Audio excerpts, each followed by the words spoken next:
Global Afrique Live. Restez informés en temps réel avec Global Afrique Live, une source d'information directe et objective. Souscrivez à Global Afrique Live en activant la cloche, abonnez-vous et montrez votre soutien en cliquant sur j'aime. Global Afrique Live. Jeudi 9 novembre 2023.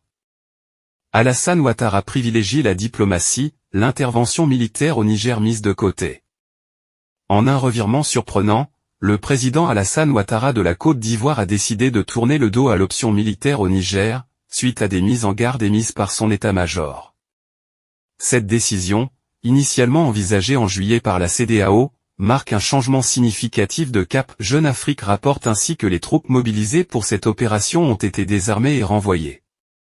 Désormais, la Côte d'Ivoire met l'accent sur les moyens diplomatiques et politiques pour rétablir l'ordre constitutionnel au Niger, abandonnant définitivement l'idée d'une intervention militaire, selon les informations relayées par Jeune Afrique.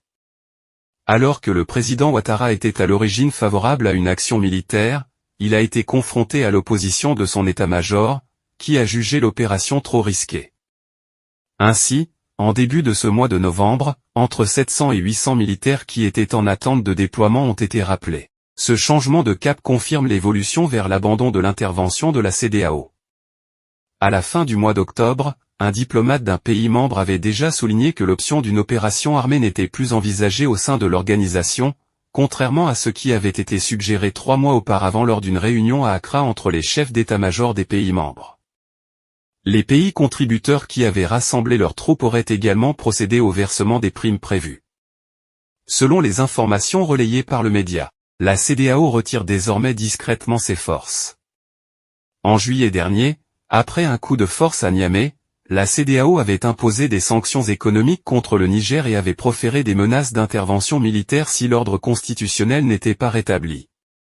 En août, une réunion des chefs d'état-major des membres du bloc avait été organisée à Accra, au cours de laquelle la CEDEAO avait affirmé être prête à intervenir dès que les dirigeants des pays ouest-africains donneraient l'ordre de le faire.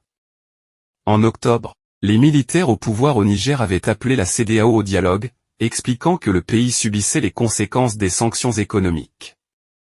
Ce récent développement marque un tournant significatif dans la situation au Niger, alors que les acteurs régionaux cherchent des solutions pacifiques pour restaurer la stabilité et l'ordre constitutionnel dans le pays. Global Afrique Live, l'info en continu et sans langue de bois. Abonnez-vous et cliquez sur la cloche de notification pour ne rien rater.